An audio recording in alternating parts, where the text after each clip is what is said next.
అందరికీ నమస్కారం. మరీ ముఖ్యంగా మా కుటుంబంలో ఎవరి ఈవెంట్, ఎవరి ఫంక్షన్ జరిగినా సరే అది తమ ఇంట్లో ఫంక్షన్ లాగా ఉరకలైతే ఉత్సాహంతో ముందుకు వస్తూ మమ్మల్ని ఉత్సాహపరిచేటటువంటి మా అభిమానులకు ఎప్పట్లాగానే శిరస్సు వచ్చి నమస్కరిస్తున్నాను. Thank you so much. ఎప్పటికప్పుడు మీరు చూపించే ఉత్సాహం మమ్మల్ని ముందుకు నడిపిస్తుంటుంది. ఆ రకంగా మరొక్కసారి ఇక్కడున్న ప్రతి అభిమానులకు, అలాగే టీవీల్లో వీక్షిస్తున్న ప్రతి అభిమానులకు హృదయపూర్వక నమస్కారాలు తెలియజేస్తున్నాను. నేను నాలుగైదు రోజుల క్రితం అమెరికాలో ఉన్నాను.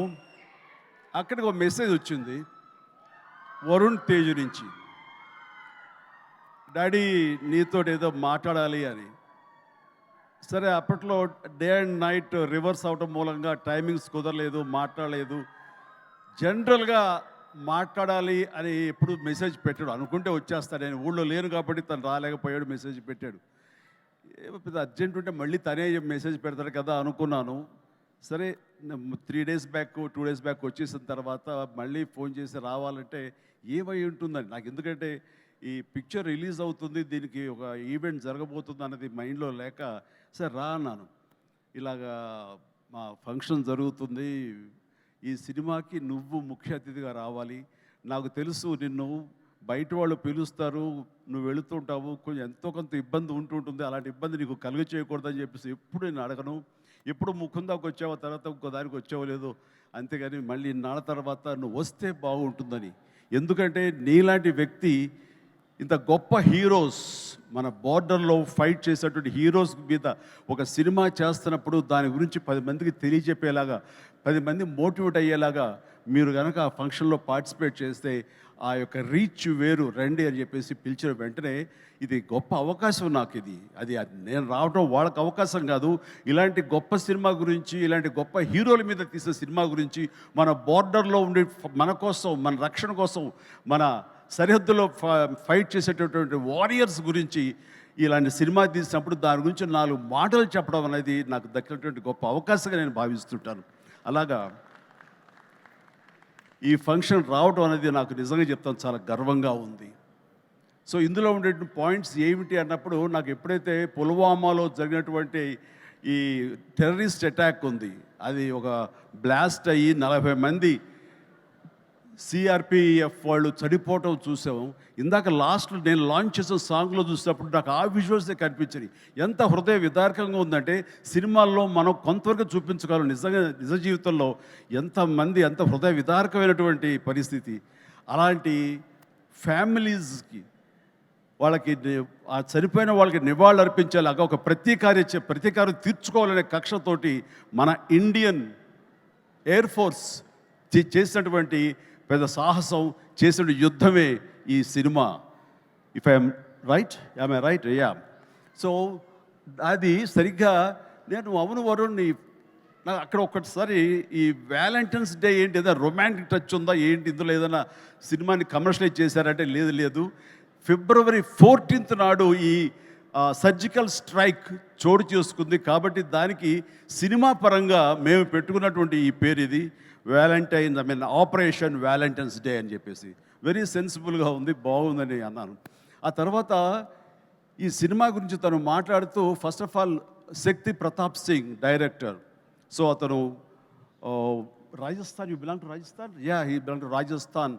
సో అక్కడి నుంచి వచ్చినటువంటి యువకుడు, ఎంతో ఎంతూజియాస్టిక్ యువకుడు అనమాట. సో ఇక్కడ తెలుగులో అవకాశాలు బాగుంటుంది, కొత్త డైరెక్టర్స్ ఎంకరేజ్మెంట్ బాగుంటుందనే ఉద్దేశంతో ఇక్కడికి వచ్చాడా ఏమో తెలియదు. కానీ అతని గురించి నేను తెలుసుకున్నప్పుడు, అతను కేవలం ఒక కమర్షియల్ సినిమా చేసి కమర్షియల్ డైరెక్టర్గా పేరు ప్రఖ్యాలు సంపాదించేసుకుందాం, తెలుగులో డబ్బులు ఎక్కువ ఇస్తారు కాబట్టి ఇక్కడ ఉండిపోదాం, స్థిరపడిపోతాం అనే ఉద్దేశంతో రాలేదు.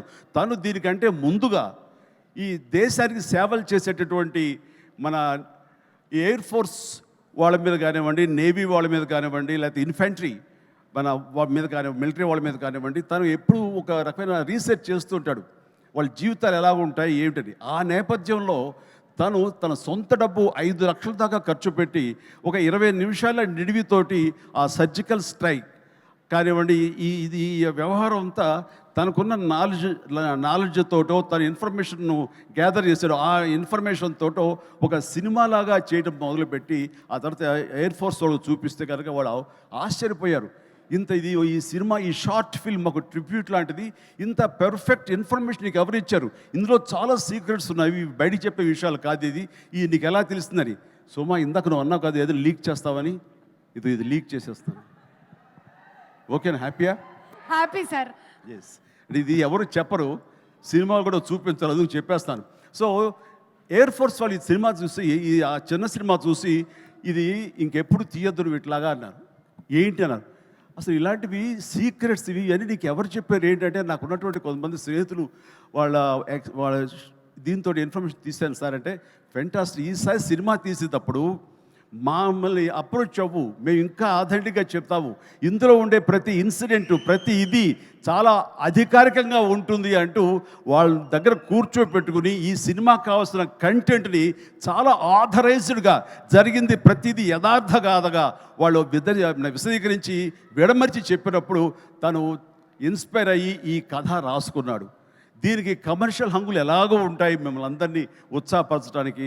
సో ఆ హంగులతోటి ఈ కథ వినిపించగానే సిద్ధు ప్రొడ్యూసర్, అలాగే వరుణ్ తేజ్ ముందు ఈ కథ విని చాలా బాగుందంటూ సిద్ధుని పిలిచి నువ్వు చెయ్యి, మనం చేద్దాం అనుకున్నప్పుడు సోనీ వాళ్ళు కూడా ఈ కథ నచ్చి వాళ్ళు కూడా దీంట్లోకి జాయిన్ అయ్యి టుగెదర్గా వీళ్ళందరూ కలిపి ఈ సినిమాని తీశారు.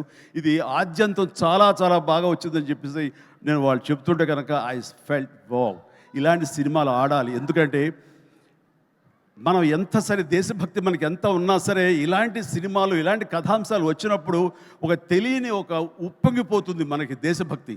అంటే మనం సాధారణంగా చూడండి, ఇంట్లో జనగణమన పాడగానే వినపడగానే మనం లేచి నిలబడిపోతాం. అది లోపల ఉన్నటువంటి భావాన్ని బయటికి వ్యక్తీకరిస్తుంది, బయటికి తెలియచేసేలాగా మనం మనోగతం అంతా ఒక ఉప్పెలా ఉప్పొంగుతుంది. సో అలాగా ఇలాంటి కథలు వచ్చినప్పుడు ఖచ్చితంగా మనం రొమాంటిక్ సినిమాలు, ప్రేమ సినిమాలు, యాక్షన్ సినిమాలు చూస్తుంటాం, వాళ్ళని ఆదరిస్తుంటాం, వాళ్ళకి డబ్బులు ఇస్తుంటాం. కానీ ఇలాంటి సినిమాలు మన కోసం చేసినప్పుడు, ముఖ్యంగా యూత్ ఇలాంటి సినిమాలు చూడాలి. మన కోసంగా చలిలోనూ అక్కడ నిద్రాహారాలు లేకుండా ఏడారుల్లోనూ ఎలాగ కాపు కాస్తారు, ఎలాగ మనం రక్షిస్తారు అనేది ప్రతి ఒక్కరు చూడాలి. ఎందుకంటే ఈ సినిమా చూడటం అనేది మీ వినోదం కోసం ఒక పక్కన పెడితే, ఈ సినిమా అనేది ఒక ఎక్స్పీరియన్స్ అని మీరు పక్కన పెడితే, ఈ సినిమాకు సంబంధించినటువంటి అలాంటి రియల్ హీరోస్ వాళ్ళకి ఒక సెల్యూట్. ఈ సినిమా మనందరం చూడాలి, చూసి తీరాలి. అండ్ ఆ రకంగా ఈ సినిమాని ఎంతో రీసెర్చ్ చేసి చాలా ఆథెంటిక్గా తీయగలిగాడు అది శక్తి ప్రతాప్ సింగ్. సో అలాంటి శక్తిని నేను మనస్ఫూర్తిగా అభినందిస్తూ, ఇక్కడ ఇంకొక విషయం, శక్తి మన తెలుగు పరిశ్రమకి ఇంకొక చక్కటి మెసేజ్ ఇచ్చాడని నేను భావిస్తాను వ్యక్తిగతంగా. ఈ సినిమా రిలీజ్ తర్వాత హిట్, సూపర్ హిట్ అవుతుంది వేరే విషయం. బట్ ఈ సినిమా రిలీజ్కు ముందే హిట్ అయ్యేలాగా తను చేసేటువంటి ప్రొడక్షన్ వాల్యూస్ అంతా ఇంత కాదు. ఎందుకంటే ఈ సినిమా కేవలం 75 డేస్లో తను తీయగలిగాడు. అలాగే budget with in the rich, చాలా తక్కువ బడ్జెట్లో, రీజనబుల్ బడ్జెట్లో చేశాడు. ఎవరైనా ఈ సినిమా చూస్తే కనుక, ఈ రిచ్నెస్ చూస్తే కనుక, ఆ ఎక్విప్మెంట్ కానీ, ఆ ఫ్లైట్స్ కానీ అవన్నీ కూడా ఫ్లై అయ్యేలా తీశారంటే అది నిజంగా వాళ్ళు విన్నటువంటి బడ్జెట్లో అది ఆషామాషి విషయం కాదు అది. సో ఆ రకంగా సినిమా రిలీజ్కి ముందే తను సూపర్ సక్సెస్ అయ్యాడు శక్తి అని నేను మనస్ఫూర్తిగా నా అభినందనలు తెలియజేస్తాను. ఇది చాలామందికి ఒక మోటివేషన్ అవ్వాలి, చాలామందికి ఇది ఇన్స్పిరేషన్ అవ్వాలి. సో డబ్బు ఖర్చు పెడితేనే కాదు రిచ్నెస్ వచ్చేది. రిచ్నెస్ ఎలాగొస్తుందంటే మన థాట్ నుంచి వస్తుంది. ఎలా తీస్తే, తక్కువలో ఎలా తీసి ఎలా రిచ్గా చూపిస్తే అటు సినిమా రిచ్గా ఉంటుంది, ఇటు నిర్మాతలు బాగుంటారు, అన్ని రకాలుగా సినిమా ఇండస్ట్రీ ఫ్లరిష్ అవుతుంది. అది కూడా దృష్టిలో పెట్టుకోవాలి. ఆ రకంగా శక్తి ఈ మన తెలుగు పరిశ్రమలో యంగ్ డైరెక్టర్స్కి వాళ్ళందరూ కూడాను ఒక చక్కటి మెసేజ్ ఇచ్చాడని మనస్ఫూర్తిగా నేను భావిస్తాను, నమ్ముతున్నాను. అదే రకంగా అతను నేను మనస్ఫూర్తిని అభినందన తెలియజేస్తున్నాను. ఇక ఇందులో చాలా స్మార్ట్గా ఒకప్పుడు నాకు డైనీ కనిపిస్తున్నాడు ఈ షతాఫ్ అండ్ వండర్ఫుల్. నాకు ఒకసారి డేనీ డొంజోగ్పా ఉన్నట్టుగా ఉన్నాడు ఆయనకి ఈ సినిమా తర్వాత తెలుగు ఇండస్ట్రీలో మంచి అవకాశాలు వస్తాయి. So all the very best, God bless. అలాగే ఇంకా నవదీప్ ఉన్నాడు. నవదీప్ చూసేగా మా ఇంట్లో రామ్ చరణ్, రాణా, వరుణ్ వీళ్ళలాగానే తను కూడా చాలా అల్లరోడు, కానీ చాలా సినిమా వరకు చాలా బుద్ధిగానే ఉంటాడు. అండ్ వాళ్ళ ఫ్యామిలీ అంతా నాకు తెలుసు, వాళ్ళ అమ్మగారు వాళ్ళందరూ కూడా నాకు బాగా పరిచయం. ఆ రకంగా మా కుటుంబ సభ్యుడిగా నేను భావిస్తుంటాను. ఈ సినిమాలో నాకు ధ్రువలో తన పెర్ఫార్మెన్స్ చాలా బాగా నచ్చింది ఈ మధ్యకాలంలో. అలాగే ఈ సినిమాలో కూడా చాలా చక్కటి క్యారెక్టర్ చేస్తుంటానని నేను భావిస్తాను. ఇంకా మంచి క్యారెక్టర్స్, ఇంకా నువ్వు వెరీ స్ట్రాంగ్ హీరోగా ఉండాలి నా కోరిక. అతను హీరోగా ఉన్నటువంటి ఆ లక్షణాలు అన్నీ ఉన్నాయి. బట్ వస్తుంది అవకాశం, చేద్దాం. అండ్ దెన్ నేను ఎప్పుడు టైం పాస్ అవడం కోసంగా చూస్తుంటే ఒక వ్యక్తిని తరచూ చూస్తుంటాను ఈ మీమ్స్లో. అదే ఏం మస్తు షేడ్స్ ఉన్నారా నీలో నో మస్తు షేడ్స్ ఉన్నాయరా, ఏమ్రా కమల్ హాసన్ లాగానే అనేది.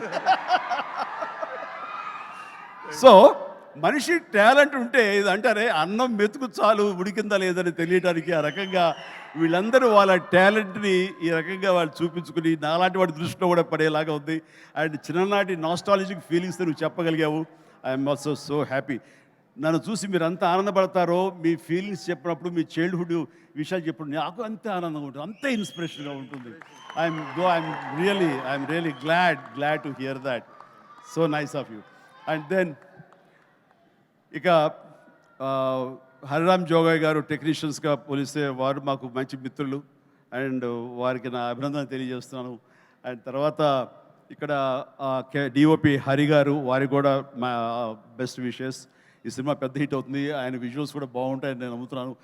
ఆయన కూడా మంచి పేరు రావాలి. ఇక విజయ్, వీళ్ళందరూ, అలాగే ఓకే, గాడ్ బ్లెస్. అలాగే సిద్ధు కూడా మంచి ప్రొడ్యూసర్గా ఎదగాలని మనస్ఫూర్తిగా కోరుకుంటున్నాను. మీరు చెప్పే దగ్గరకు వచ్చేదో కాదు. Good luck please. And then ఇక్కడ యంగ్ డైరెక్టర్స్ చాలామంది వచ్చారు, కరుణాకర్ ఇలాంటి వీళ్ళందరూ కూడాను ఈ సినిమాలో వాళ్ళ సినిమా అన్నట్టుగా భావించి వాళ్ళు చెప్పినటువంటి మంచి మాటలు, గుడ్ విషెస్ ఈ సినిమాకి బలంగా ఉంటాయి. ఇక అందరి గురించి చెప్పి నా బిడ్డ వరుణ్ తేజ్, చిన్నప్పుడు సరే అందరూ ఒకే చోట తిన్నాము, ఒకే చోట పెరిగాము, ఒకే చోట పడుకున్నాము. వాళ్ళ జీవితం అంతా నాతోటే. అండ్ వాళ్ళు ఏది అవ్వాలని సరే వాళ్ళని అది అవ్వనివ్వకుండా చేశానేమో. రోజు నేను మేకప్ వేసుకుని నా సినిమాలు చూస్తూ, నా ఇంట్లో కాస్ట్యూమ్స్, మేకప్ ఇవన్నీ చూసి వాళ్ళు ఇంకో రకంగా ఆలోచించలేకపోయారు. అందుకనే వాళ్ళకి ఏం చేయాలా అన్న ఆలోచన ఒకవేళ చదువు అయిపోయిన తర్వాత యాక్టర్ కాక ఇంకెందుకు మనం అనేది అనుకున్నారేమో. నా దగ్గర చెప్పగానే నేను ఇలాంటి వాటిలో చాలా ఎంకరేజ్ చేస్తాను. ఎందుకంటే film industry the best film industry. నేను దీన్ని చాలా గౌరవిస్తాను. ఇది కళామ తల్లి అని నేను భావిస్తుంటాను. మనం ఎంత గౌరవిస్తే ఆ ఫిల్మ్ ఇండస్ట్రీ మన అంతగా ఆదరిస్తుంది, హక్కును చేర్చుకుంటుందని బలంగా నమ్మేవాడు నేను. కాబట్టి ఇలాంటి ఇండస్ట్రీకి నా బిడ్డలు వస్తే కనుక అంతకంటే కావాల్సింది ఏముందంటే ఎంకరేజ్ చేస్తాను. వచ్చిన దగ్గర నుంచి నన్ను ఇన్స్పిరేషన్గా తీసుకున్నాడా, ఇంకెవరిని తీసుకున్నాడో ఏమో కానీ ఈ పరిశ్రమకు వచ్చిన తర్వాత నుంచి నన్ను ఫాలో అవటం లేనే లేదు ఎప్పుడు. అది గుడ్. నేను దాన్ని హర్షిస్తాను. తను ముందు నుంచి కూడా చేసిన ప్రతి సినిమా డిఫరెంట్ జోనర్. నాకు తెలిసి ఇలాంటి యంగ్స్టర్స్ ఎవరికి కూడా రాని అవకాశం, మా కుటుంబంలో ఉన్న ఇతర హీరోస్ కూడా రాని గొప్ప అవకాశం వరుణ్ తేజ్కి వచ్చింది. అది కేవలం అవకాశం రావడం కాదు, అవకాశం తను క్రియేట్ చేసుకున్నాడు, దాన్ని అందిపుచ్చుకున్నాడు, ప్రూవ్ చేసుకున్నాడు, మీ దీవెనలు పొందాడు. ఈ రోజున ఈ స్థాయిలో ఈ స్టేజ్ మీద ఇలా ఉన్నాడు. అంటే ఉదాహరణకి ఫస్ట్ ఫిలిం ముకుంద చూస్తే ఒక రూరల్ లవబుల్ బాయ్. ఆ తర్వాత కంచ, అసలు ఎప్పుడుదో 1947 ఆ టైంలో వరల్డ్ వార్ సెకండ్ టైంలో ఉన్నటువంటి ఒక సైనికుడు, మిలిటరీ సైనికుడుగా. ఆ తర్వాత ఒక హ్యోమగామిగా, ఆస్ట్రోనాట్గా.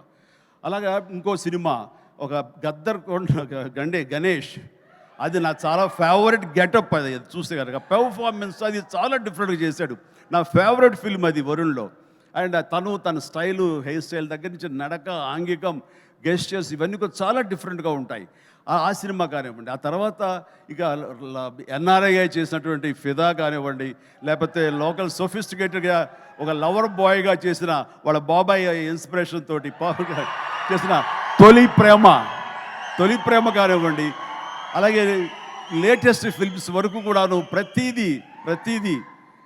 ప్రతిదీ చాలా ప్లాన్డ్గా తను చేసుకుంటూ వచ్చాడు, సక్సెస్ఫుల్గా చేసుకుంటూ వచ్చాడు. ఆ ప్లాన్లో ఒక భాగమే లావణ్యను కూడా కట్టుకున్నాడు. అది సో ఆ రకంగా ప్రతిదీ వెరీ వెరీ సక్సెస్ఫుల్ స్టెప్స్ వేసుకుంటూ అన్ని జోనర్స్ యొక్క టచ్ చేస్తూ ఈ 13 తను చేసిన 13 సినిమాలు ప్రతిదీ వైవిధ్యమైన సినిమాలు చేసుకుంటూ ఎవరికి రానట్టు డిఫరెంట్ జోనర్స్ చేయగలిగాడంటే నేనేదో రొమాంటిక్ హీరో, నేను యాక్షన్ హీరో, కేవలం ఇలా చేయాలి అన్నది కాకుండా డిఫరెంట్ సినిమాలు చేసుకుంటూ వచ్చాడు. అందులో నేపథ్యంగా ఫస్ట్ టైం అంతకుముందు గాజీ అని నేవల్ సినిమా వచ్చింది, సబ్మెరీన్ బేస్ చేసుకుని రాణా యాక్ట్ చేసింది. ఆ తర్వాత ఎన్నో మిలిటరీ బేస్ సినిమాలు వచ్చి ఉంటాయి, ఉన్నాయి కూడాను.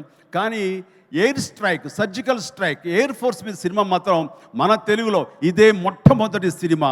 ఇలాంటి సినిమా రావడం అన్నది విజువల్ ఇంపాక్ట్ ఉంటుంది, మీ అందరికీ విజువల్ ఫీస్ట్. ఎందుకంటే ఈ మధ్యకాలంలో నేను లాస్ట్ ఇయర్ వెళ్ళినప్పుడు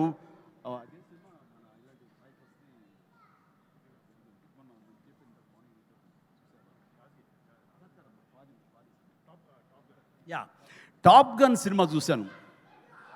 టాప్ గన్ సినిమా చూసే ఇంత బాగా మనం చేయగలమా, ఎంత బాగా చేశారు అండ్ అంటూ నేను చాలా ఆశ్చర్యపోయాను విజువల్స్కి. అది 1 year బ్యాక్ చూసిన సినిమా అది. ఈరోజు చూస్తే కనుక మనలో మన తెలుగు వాళ్ళు, మన వరుణ్ తేజ్, మన సిద్ధు, మన శక్తి వీళ్ళందరూ కలిపి అలాంటి సినిమాని ఇక్కడ ఈజీగా చేసి అవతల పడేశారంటే టాలెంట్ అనేది ఎవడబ్బ సొత్తు కాదు, మనం కూడా ఆ స్థాయిలో ఉన్నాము. ఆ స్థాయిలో ఉన్నామనేది మరొక్కసారి ఈ సినిమా ద్వారా నిరూపించబడుతుంది. ఇలాగే వండర్ఫుల్గా చేశారు వాళ్ళందరూ. అండ్ ఈ రోజున అలాంటి విజువల్స్ తోటి సినిమా చూడలేదు ఒక వండర్ఫుల్ ఒక ఎక్స్పీరియన్స్ ఇది నేను అనుకుంటున్నాను. ఆ ఎక్స్పీరియన్స్ ప్రతి వాళ్ళు అనుభవించాలి, ప్రతి వాళ్ళు చూసి తినాలి. అది నాకైతే మాత్రం March 1 ఎప్పుడో చేస్తుందా, ఎప్పుడు చూద్దామా అని. అన్నీ కుదిరితే కనుక ముందు రోజు చూపిస్తానని భావిస్తాను నేను. ఓకే చూద్దాం. బట్ ఇలాగా ఈ సినిమాకి పనిచేసేటువంటి ప్రతి ఒక్కళ్ళు, అలాగే మ్యూజిక్ అవకాశం ఎంత ఉందో తెలియదు కానీ మంచి RR తోటి అద్భుతంగా చేయగలడు mayor, Vicky J mayor. And of course ప్రతి ఒక్కరికి ప్రతి టెక్నీషియన్స్కి నా హృదయపూర్వక అభినందన తెలియజేస్తూ ఈ సినిమా పెద్ద హిట్ అవుతుంది. ఈ సినిమాని హిట్ చేయటం అనేది తీయటం వరకు వాళ్ళ బాధ్యత.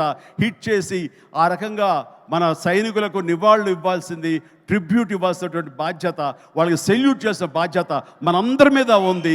జై హింద్.